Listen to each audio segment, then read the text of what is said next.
Excuse me. I live here. Could you open the gate, please? The guard didn't look up. He spit near Fletcher's tire.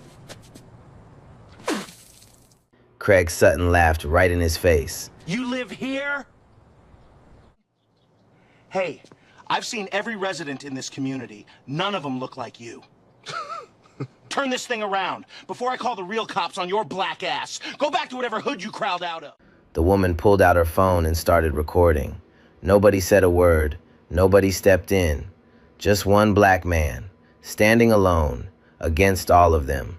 But here's the thing none of them knew. That one phone call this man was about to make, it would end careers, destroy reputations, and leave every single person at that gate begging, literally begging, for his forgiveness. Man, they really picked the wrong person that day. Let's see how this plays out. But before we get to that phone call, let me take you back to the beginning of this day. Because this morning started beautifully, and that makes everything that happened next so much worse. Saturday morning, late September, Charlotte, North Carolina. The air was thick and warm, southern heat that sits on your skin like a damp cloth. Sunlight poured golden through the oak trees. Somewhere in the distance, a church bell rang slow and steady.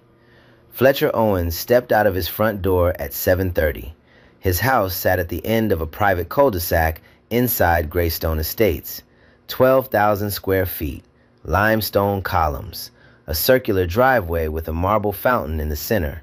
The largest property in the entire community. Paid cash 18 months ago. But this morning, you wouldn't know any of that by looking at him. Cream linen shirt, gray joggers, white sneakers, no watch, no jewelry, no driver. He grabbed the keys to his Range Rover and pulled out of the driveway himself. His destination? A barbershop 20 minutes away in a predominantly black neighborhood on the west side. Supreme Cuts. Small place. Cracked leather chairs. The smell of aftershave and hot lather filled every corner. A basketball game played on a dusty TV above the mirror.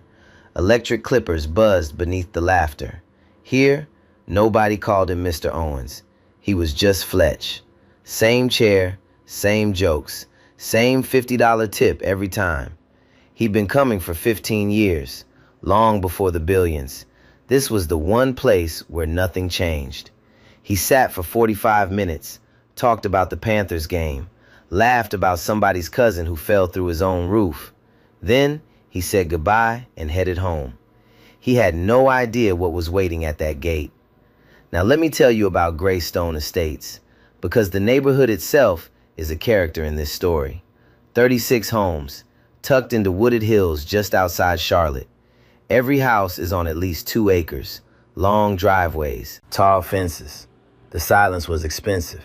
Average home value, $4 to $8 million. Old money, corporate executives, retired surgeons, families wealthy for generations, almost entirely white. Fletcher Owens was the only black homeowner, the only one. 3 weeks earlier, the HOA switched to a new security company, Sentinel Shield Services. The head of security was Craig Sutton, 52, ex-military, thick neck, crew cut. He ran the front gate like a military checkpoint. Some residents complained he was overly thorough. But HOA President Victoria Ashford shut that down. She said Craig had a firm hand, and that's exactly what the community needed. Here's what matters. Victoria personally approved the resident list sent to Sentinel Shield. Every name, every photo, every vehicle, including Fletcher Owens. She knew exactly who lived in that community. Fletcher had been overseas for a month closing an acquisition in London. The new security team had never seen him in person, but they had his file, his name, his photo, his plate number. Now let me tell you who Fletcher Owens really is. Founder and CEO of Pinnacle Dynamics, a tech conglomerate valued at $14.2 billion. Fortune 200. Forbes cover twice. Built from nothing. He grew up on the south side of Chicago. Free lunch program. Shared a bedroom with 2 brothers. His mother worked double shifts in a hospital laundry room. Full scholarship to Northwestern. MBA from Wharton. Then he built an empire. In business, people knew him for one thing. He never raised his voice, never lost composure. Not in boardrooms, not in hostile takeovers, not ever. His wife Brenda was a former civil rights attorney, sharp, fearless. She ran a nonprofit dedicated to overturning wrongful convictions. One more detail. Before leaving for London, Fletcher's assistant emailed the HOA and security company. The message was simple. Mr. Owens returns Saturday, September 28th. Please ensure gate access. That email was sent, received, and completely ignored. 9:45 a.m. Fletcher's Range Rover rolled up to the front gate of Greystone Estates. The morning sun hung bright and heavy in the sky.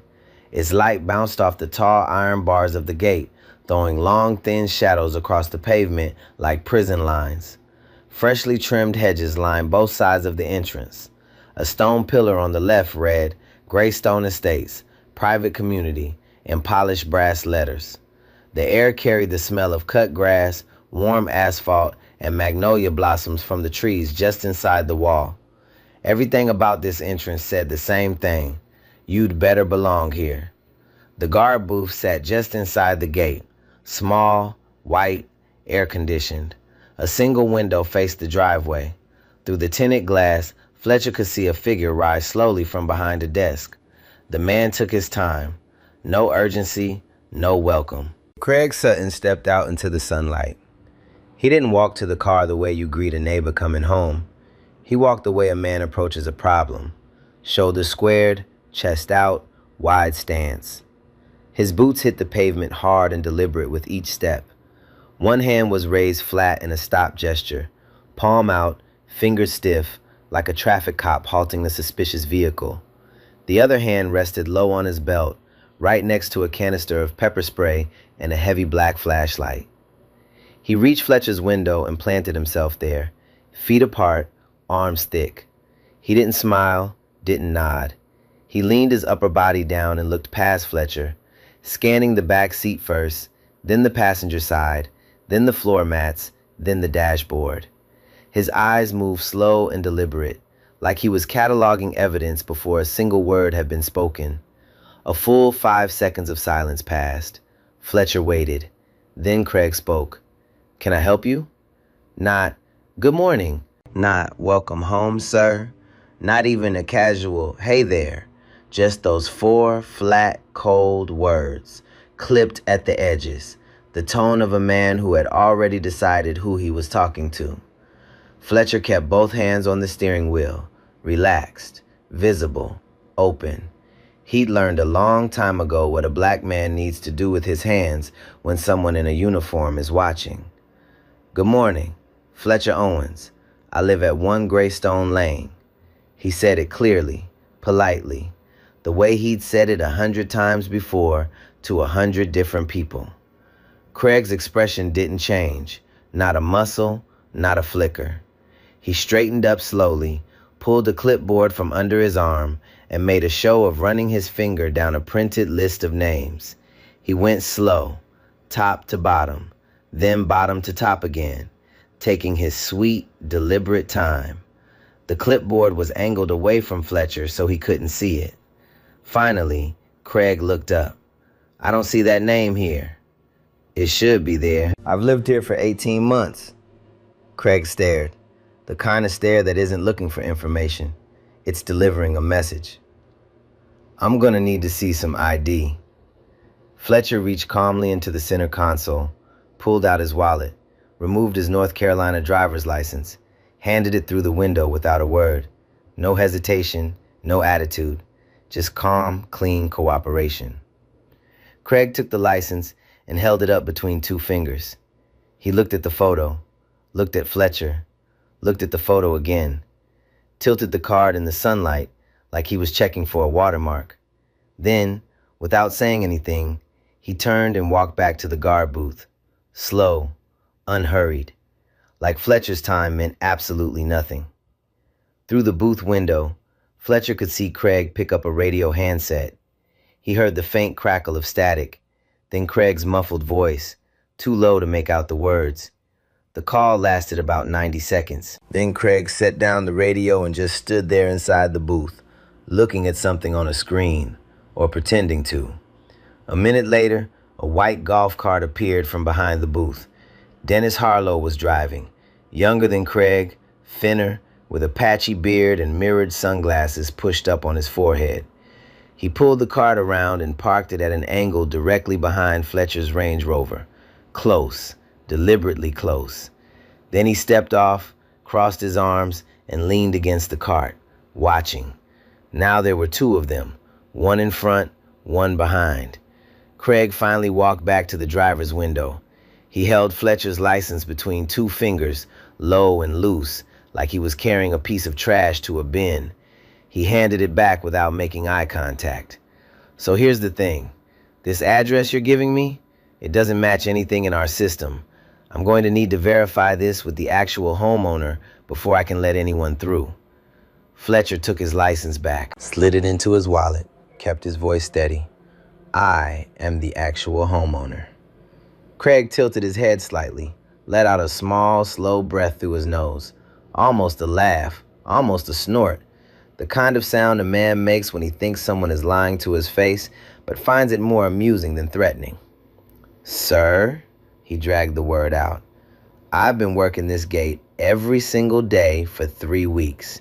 I know every resident in this community, every face, every car, every family.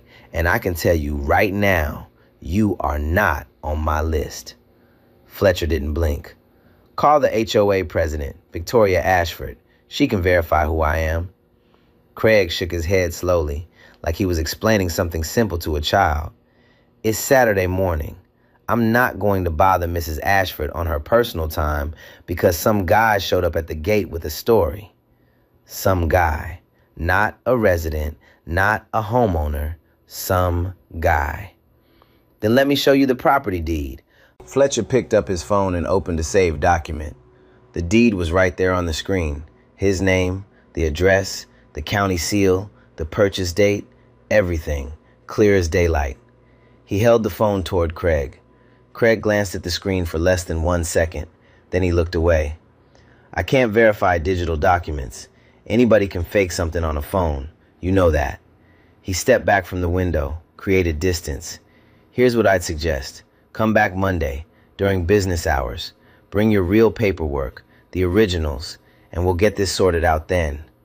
Come back Monday, to his own house, 200 feet away. The house he could probably see from where he was sitting if the hedge was a little thinner. Fletcher held still for a moment. Then he spoke, low, controlled. I'd like your full name and badge number, please. Craig's arms crossed over his chest. His jaw shifted. Craig, that's all you need. Your last name. I said, that's all you need. His tone dropped. A warning. Behind the Range Rover, Dennis shifted his weight. He hadn't said a single word this entire time, but he'd repositioned the golf cart even closer now. If Fletcher tried to reverse, he'd have to stop and ask Dennis to move. A small thing, a quiet thing, the kind of move designed to make a man feel boxed in without leaving a mark. Then a new sound, tires on smooth pavement, coming from behind. Fletcher glanced in his rearview mirror. A silver BMW was approaching the gate. Inside, a white couple.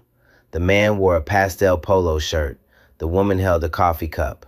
They pulled up behind the golf cart and waited casually. Craig turned around, saw the BMW, and everything about him changed.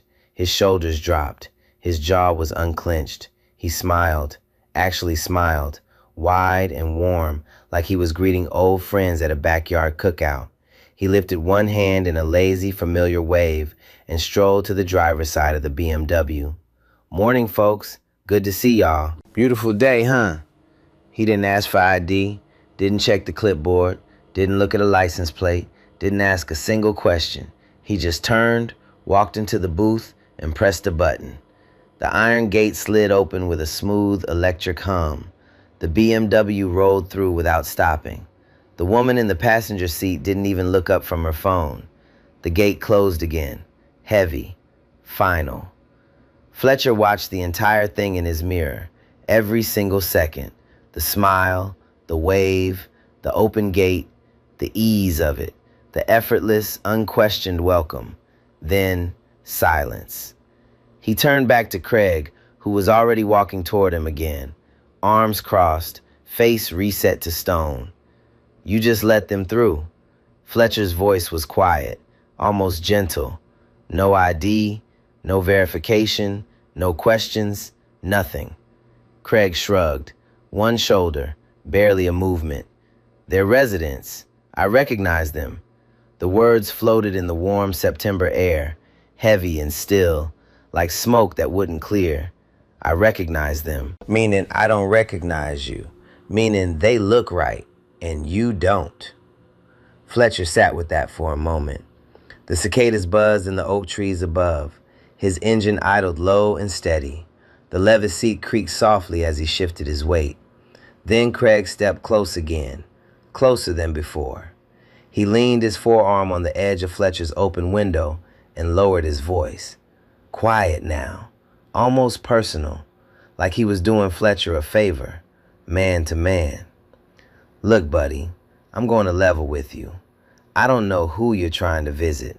I don't know what you're doing out here. But these people," he pointed one thick finger toward the mansions behind the gate, "these people pay a lot of money to live in a place where they feel safe, where their kids play in the street and their wives go for walks at night. And my job, my only job, is to make sure nothing threatens that. You understand what I'm saying?" Fletcher understood exactly what he was saying. Every word. Every implication buried beneath it. He looked Craig in the eyes one last time. Then he reached for his phone. Craig stepped back, smirked. "Go ahead. Call whoever you want. The police, the mayor, the president. I don't care." He tapped his own chest with two fingers. "I answer to the HOA, not to you." Fletcher didn't respond. He didn't need to. He just started dialing. But Fletcher didn't call his lawyer. Not yet. He called Brenda. The phone rang once. She picked up instantly. He could hear the television playing softly in the background, the clink of a coffee mug being set down. "Hey, I'm at the gate. They won't let me in." The silence on the other end lasted exactly 2 seconds. Then Brenda's voice came through low and sharp, like a blade pulled from a drawer. "What do you mean they won't let you in?" "New security. They don't recognize me. Won't look at my license. Won't look at the deed. Told me to come back Monday." "I'm coming down there right now." She hung up before he could respond. Fletcher set the phone in his lap and waited. The engine hummed. The gate stayed shut. Craig stood a few feet away, arms still crossed, watching Fletcher like a store detective watching a shoplifter decide whether to run. Then, the sound of another car. A white Mercedes-Benz S-Class turned the corner and approached the gate from outside. It moved slowly, elegantly, the kind of car that announces itself before it arrives. The morning light reflected off its polished hood like a second sun. Behind the wheel sat Victoria Ashford, 60 years old, silver hair pinned neatly in a French twist, pearl earrings, a cream-colored blazer over a silk blouse. She was returning from a garden club brunch at the country club, the same brunch she attended every Saturday at 8. She slowed to a stop behind Fletcher's Range Rover, lowered her window, looked at the scene in front of her, a black man in a parked car, 2 security guards flanking the vehicle. The gate locked. Craig walked over to her immediately. His posture changed the moment he recognized the Mercedes. Softer, respectful, almost deferential. "Morning, Mrs. Ashford. Sorry about the holdup. This gentleman here claims he's a resident, says he lives at 1 Greystone Lane, but I can't find him in the system, and he can't provide proper verification." Victoria nodded slowly. She turned her head and looked directly at Fletcher through his open window. Their eyes met. And here's what you need to understand about this moment. Victoria Ashford knew exactly who Fletcher Owens was. She had signed his HOA welcome letter 18 months ago. She had approved his dues payments every single quarter. 3 weeks ago, she had personally reviewed and signed off on the master resident list, complete with names, photos, and vehicle descriptions, and sent it to Sentinel Shield Services herself. Fletcher's face was on page 2 of that list, right next to a photo of the same matte black Range Rover she was now staring at. She knew. Without question, without doubt, she knew. But she turned back to Craig and said, "Well, if he's not in the system, then you're doing the right thing, Craig. That's what we pay you for." Then she turned to Fletcher, smiled, the kind of smile that doesn't reach the eyes, the kind that's made of porcelain and practiced in mirrors. "Sweetie, if there's been some kind of mix-up, maybe a delivery or a service call, I can point you to the service entrance around back. It's just past the south wall." Sweetie, service entrance. The words landed one by one like drops of acid on a clean surface. Fletcher studied her face, the pearls, the silk, the careful blankness in her expression. He spoke quietly, no anger, no volume, just facts.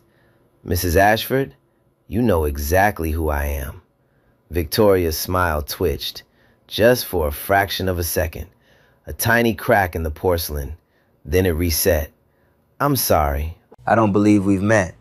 She held his gaze for one more second, then turned away and pressed a button on her steering wheel to roll up her window. Conversation over. Craig opened the side lane for her Mercedes. She drove through without looking back. The gate closed behind her with a heavy metal clang. 3 minutes later, Brenda appeared.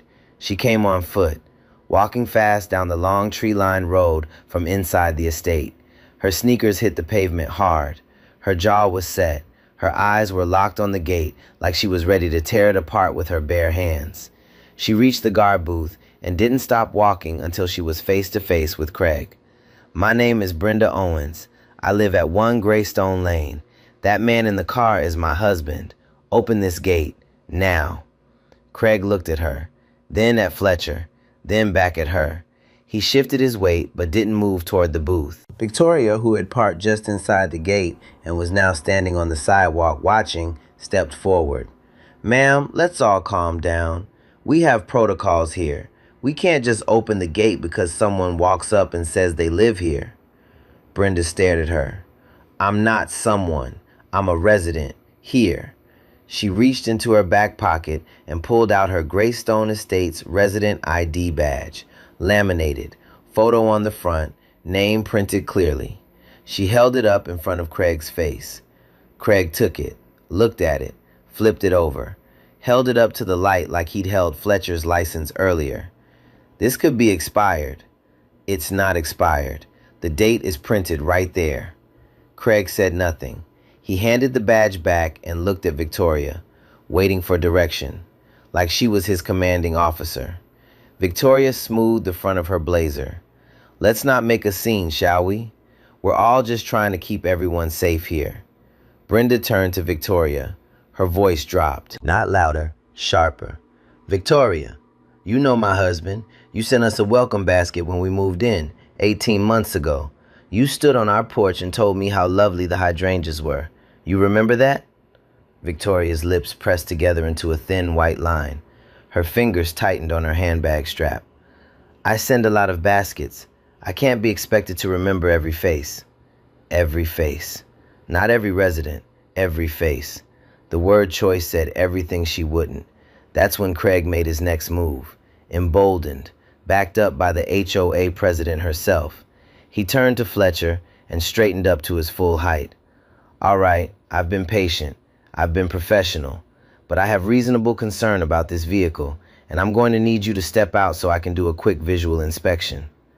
Fletcher's hand stayed on the wheel. "You have no legal authority to search my vehicle. On this property, I have every authority I need." "No, you don't." Craig took a step closer. "Step out of the car, sir." Behind them, Dennis had his phone to his ear. He was speaking quietly into it, one hand cupped around the mouthpiece. He was calling the Charlotte-Mecklenburg Police non-emergency line, reporting, in his own words, a suspicious individual refusing to cooperate with security at a private residential gate. Brenda saw Craig stepping toward Fletcher's door. She pulled out her phone and hit record. The red dot blinked on. The camera was steady, pointed directly at Craig. Craig noticed it immediately. His eyes flicked to the screen. His jaw tightened. "Ma'am, You need to put that phone away. This is private property.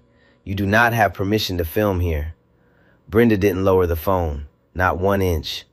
Actually, she said, her voice calm and clear as courtroom testimony, I absolutely can. Victoria noticed the camera. Her eyes darted to the phone, then away.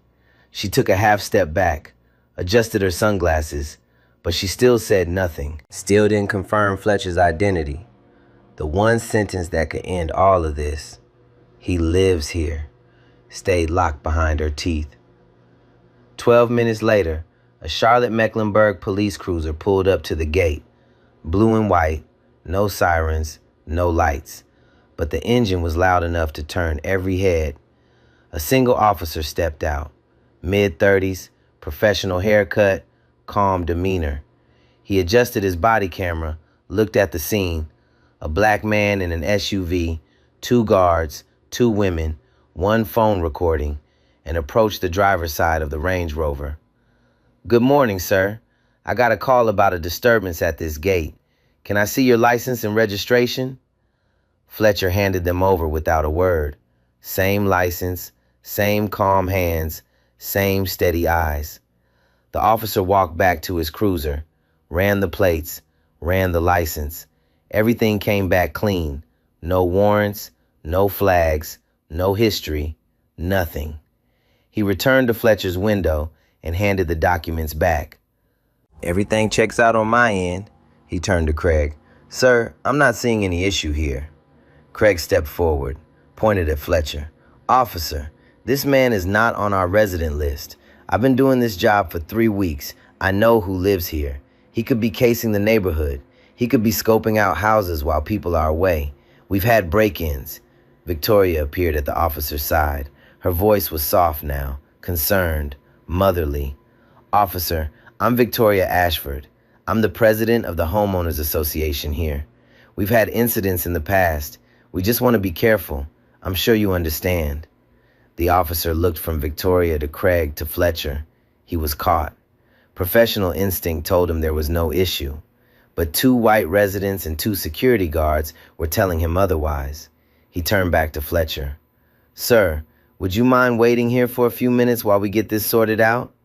Would you mind waiting at your own front gate while strangers decide if you're allowed to go home? Fletcher looked at the officer, then at Craig, then at Victoria, who was already walking away, phone to her ear, pretending to take a call. He said nothing. He just sat there in his own car, 200 feet from his own house, waiting for permission to exist in a place he owned. Nah, hold on.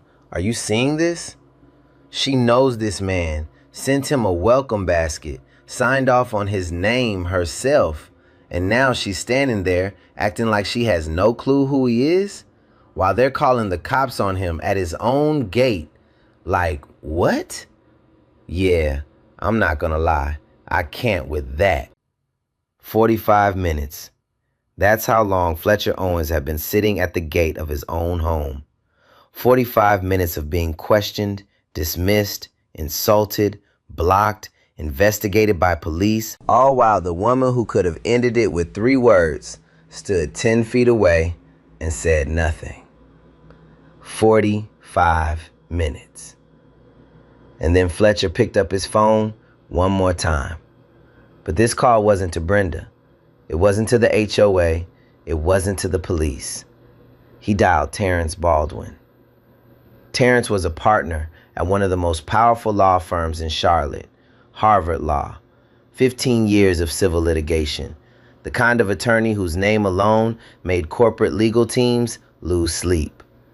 And he had been Fletcher Owens' personal counsel for the last 9 years. The phone rang twice. Terrence, it's Fletcher. What's going on? Fletcher's voice was low, calm, almost soft, the same tone he used in boardrooms right before he dismantled someone's entire position.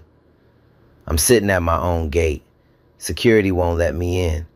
They've rejected my license, refused to look at my deed, called the police on me. And the HOA president, Victoria Ashford, is standing right here. She knows exactly who I am. She's pretending she doesn't. A pause on the other end. 1 second. 2. Say that last part again. Victoria Ashford is here. She looked me in the face and told me she's never met me. Brenda confronted her. Victoria doubled down. She's been back in the guards the entire time. Another pause. Shorter this time. When Terrence spoke again, his voice had changed. It wasn't casual anymore. It was operational. Don't say another word to anyone. Don't leave. Don't move. I'm making 3 calls right now. The CEO of Sentinel Shield Services, the other board members of the HOA, and the office. Fletcher, we're drafting tonight.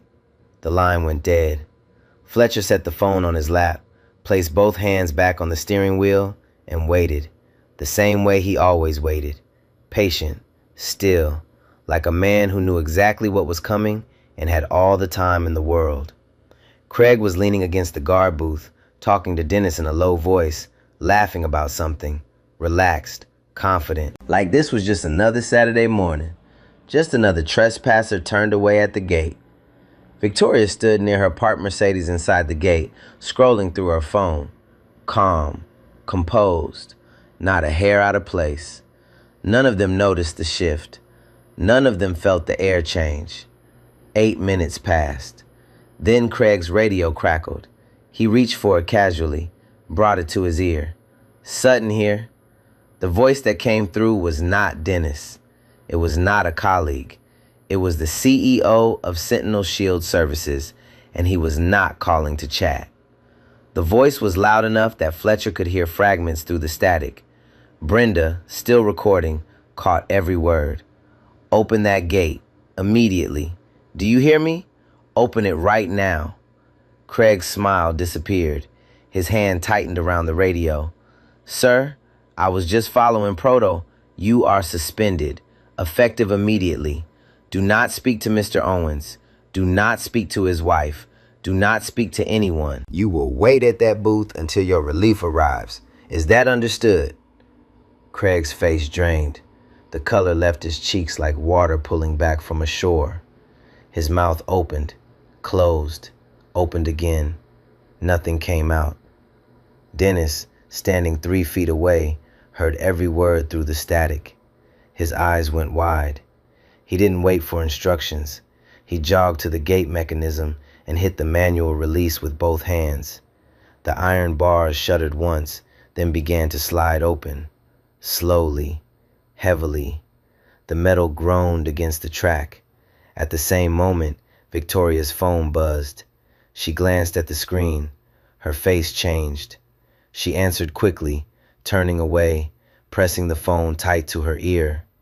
It was another board member, and the first words out of his mouth were, Victoria, I just got a call from Terrence Baldwin, Fletcher Owens' attorney. Do you want to explain to me why you were standing at that gate and didn't confirm a resident's identity? Victoria's mouth moved, but no sound came out at first.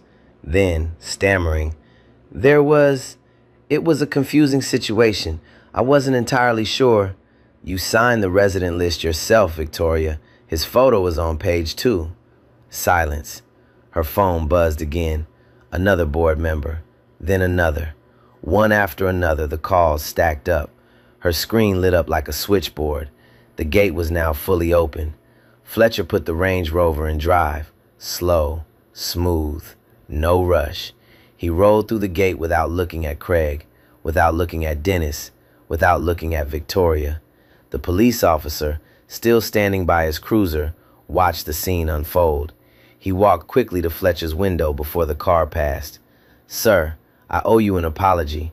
I should have handled this differently. Fletcher looked at him, nodded once, polite, measured. You responded to a call that should never have been made. Your body cam recorded everything. That's all I'll say. The officer stepped back, said nothing more. Brenda kept her phone raised. The camera caught Victoria's face as the Mercedes driving, pearl wearing, welcome basket sending HOA president stood frozen on the sidewalk. The polished smile was gone. The porcelain mask had cracked wide open. What was left underneath was pale, shaking, raw. Fletcher pulled into his driveway, the largest house on the street, 12,000 square feet, limestone columns glowing in the late morning sun, visible, clearly, unmistakably visible from the front gate. He turned off the engine, stepped out, walked to his front door, and went inside. He never looked back, not once. The dominoes started falling before the sun went down. By Saturday afternoon, less than 6 hours after Fletcher drove through that gate, the CEO of Sentinel Shield Services had made his decision. No internal review, no hearing, no second chances. Craig Sutton was fired. Not suspended, not reassigned, terminated. His badge deactivated. His uniforms to be returned by end of day. His access to every Sentinel Shield property in North Carolina permanently revoked. Dennis Harlow received the same call 30 minutes later. Same result, same finality. He said yes sir 3 times and hung up. By evening, a formal written apology was delivered to Fletcher and Brenda by courier. 2 pages, company letterhead, signed by the CEO personally. The letter called the incident an inexcusable failure of judgment and professionalism. Fletcher read it at his kitchen table, set it down, said nothing. Brenda read it next, folded it carefully, and placed it in a file folder. She already knew that letter would become evidence.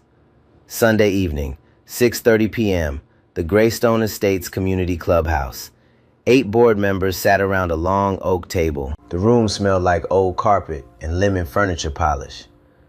The overhead lights buzzed faintly. No one smiled. No one made small talk. Victoria Ashford sat at the head of the table. Navy blazer, white silk scarf, hands folded, chin up, still performing composure. But her eyes moved too fast, darting from face to face, searching for an ally. She didn't find one. Board Chair Douglas Brennan opened his laptop and pressed play. First, the gate security footage. High angle, wide shot, timestamp in the corner. Fletcher's Range Rover arriving. Craig's aggressive stance. The white couple waved through without a question. Dennis blocking the vehicle with the golf cart. Then the moment Victoria's Mercedes pulled up. The camera caught her walking to the gate, looking directly at Fletcher through his window, and choosing to say nothing. Douglas paused the footage, then played Brenda's phone recording, closer, sharper, with audio. Craig's voice, Victoria's voice. The service entrance comment. Brenda confronting Victoria about the welcome basket. Victoria's response. I send a lot of baskets. I can't be expected to remember every face. The recording ended. Silence. Victoria, would you like to explain what we just watched? She straightened her scarf. It was a confusing situation. I hadn't seen Mr. Owens in months. He was dressed casually. I wasn't sure it was him. Douglas slid a printed document across the table. This is the welcome letter you personally signed and sent to the Owens family 18 months ago. He slid a second document. This is the resident list you approved and sent to Sentinel Shield 3 weeks ago. Page 2. Fletcher Owens. Photo included. Your signature on the cover page. Victoria looked down. Her lips parted. No sound. Her fingers pressed flat against the wood. Her rings clicked softly on the table. She had no answer, because there was no answer. Douglas called the vote. Should Victoria Ashford be removed as HOA president? 8 in favor, 1 against. Victoria voted for herself, the only hand she had left. The board then voted unanimously to terminate the Sentinel Shield contract entirely. Victoria stood, gathered her handbag, walked out without a word. The door clicked shut behind her. Nobody followed. That same night, Craig sat at his computer, furious. He posted a long statement on social media. The headline, "Fired for doing my job protecting the community." He described himself as a dedicated veteran, punished for following protocol. The post went live at 9:15 p.m. By 9:45, it had been screenshotted and shared across local news forums. Commenters found the developing story within minutes and tore his post apart, line by line. By midnight, Craig deleted it, but the screenshots were already everywhere. Dennis took a different approach. He called Fletcher's corporate office Monday morning, wanting to apologize personally. The receptionist transferred him to legal. A paralegal answered with 4 words, "All communication through counsel." The line went dead. Dennis sat in his apartment, phone in hand, staring at the wall.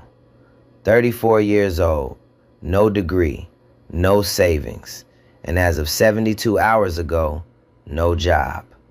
But he hadn't seen anything yet.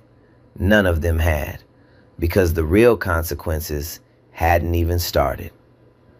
Tuesday morning, 2 days after the gate incident, Brenda Owens sat in her home office with her phone in one hand and a business card in the other.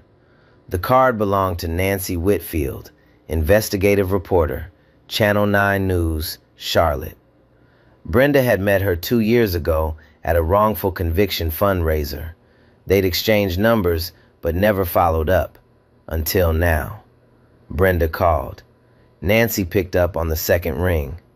Brenda explained what happened. Then she sent the video.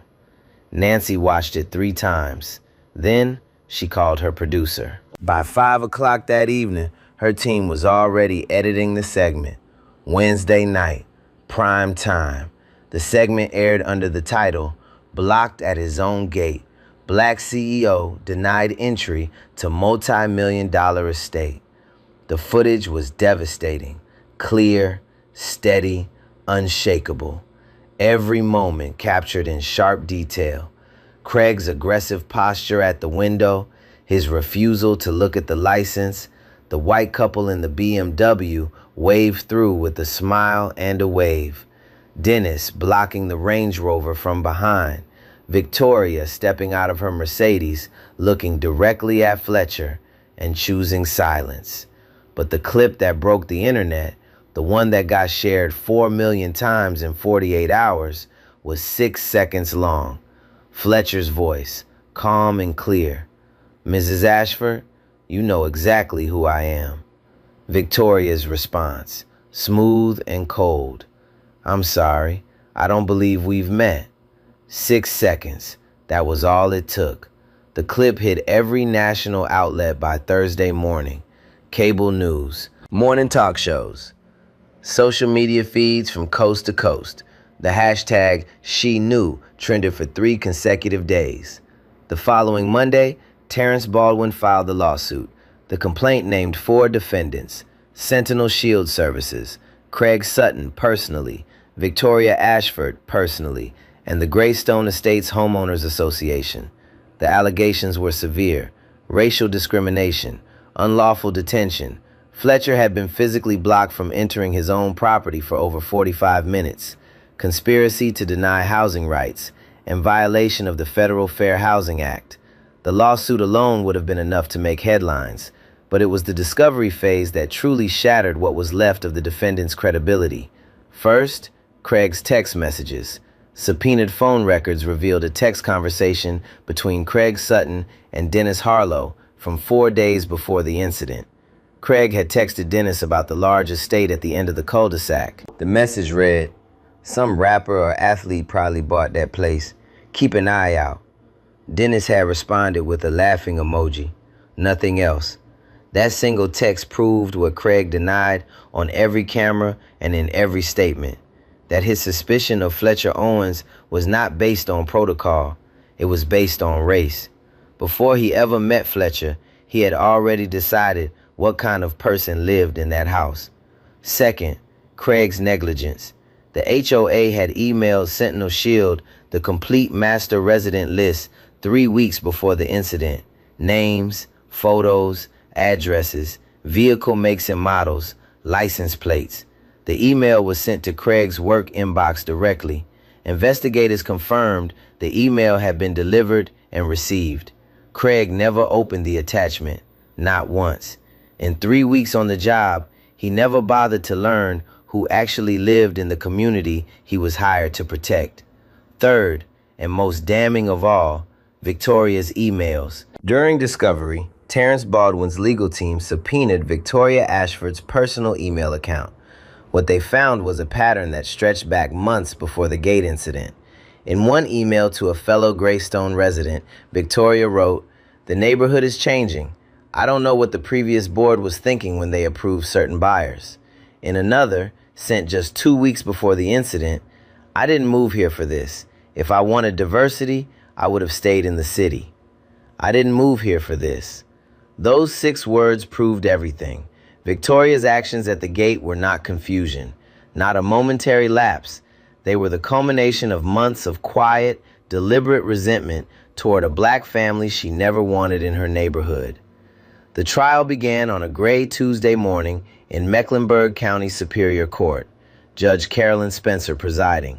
The courtroom was packed, local press in the first 2 rows, national correspondents in the back, cameras outside the building. Craig Sutton took the stand first. He sat straight, jaw tight. He told the jury he was a professional, a veteran, a man who treated every person the same, regardless of race. Then Terrence played the footage, split screen.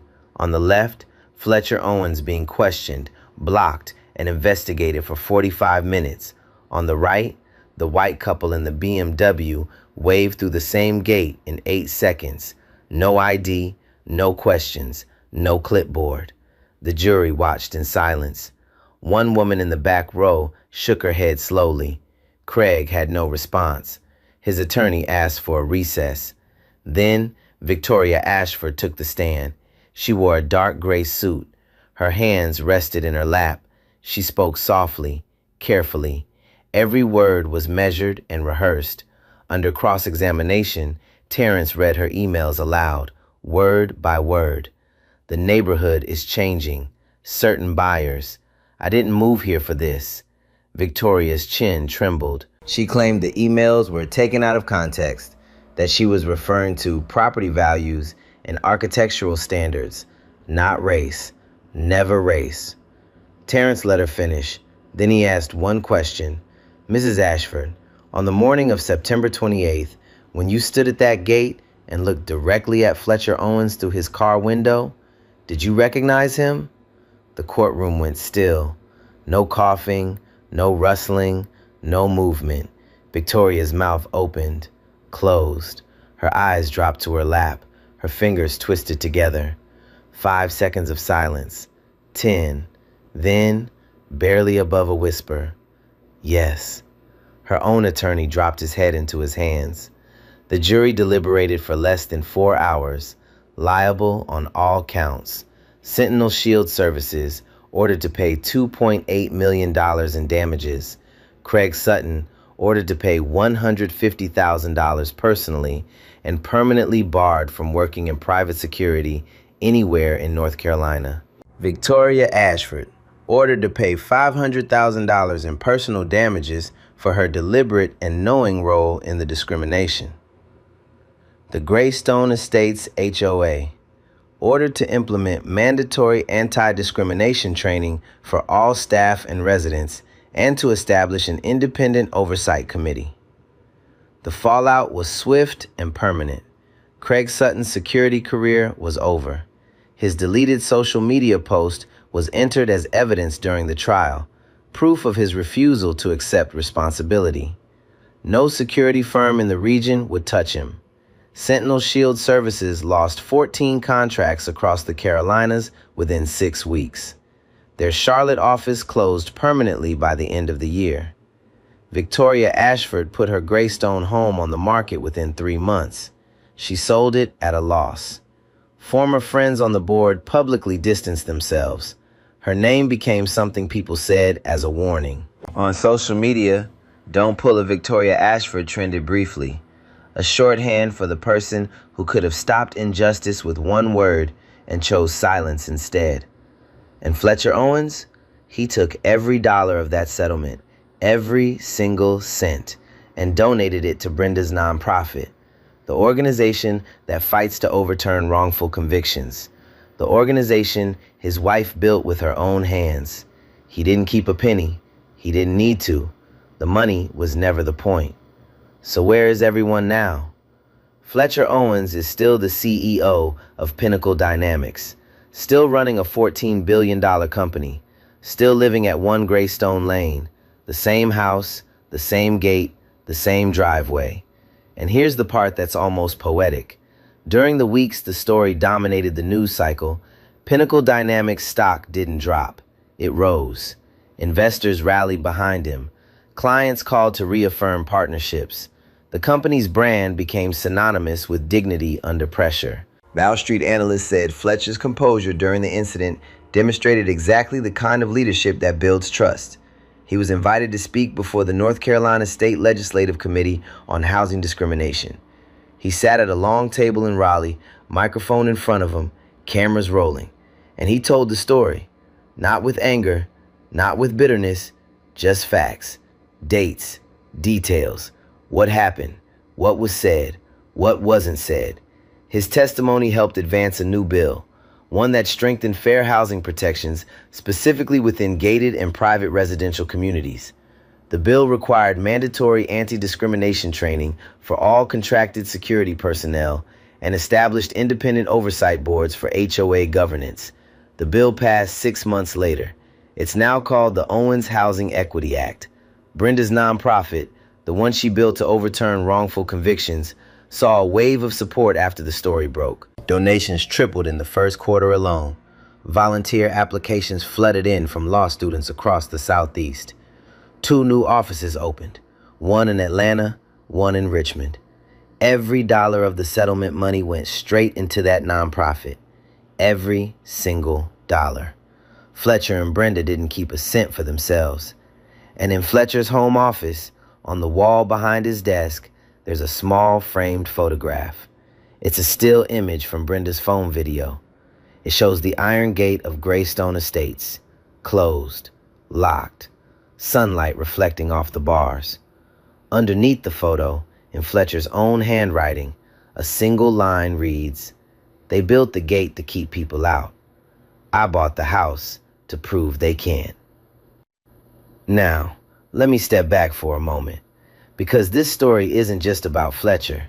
It's about a pattern that repeats across this country in ways most people never see.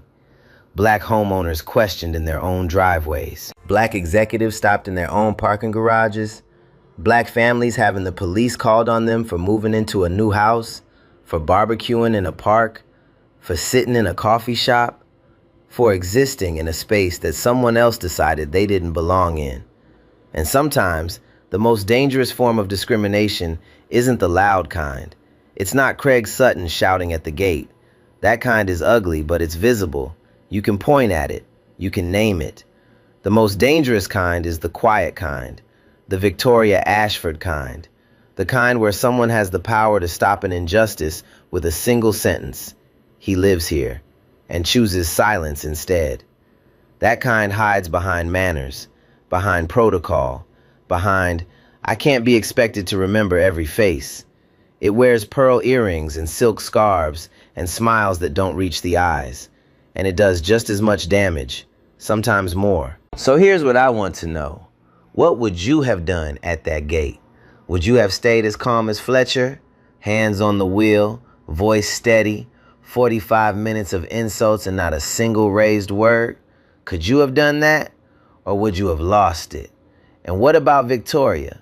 What do you call someone who watches injustice happen right in front of her, who could stop it with 3 words and stays silent? Drop your answer in the comments. I want to hear it. If this story made you feel something, anything, hit that like button. Share it with someone who needs to hear it.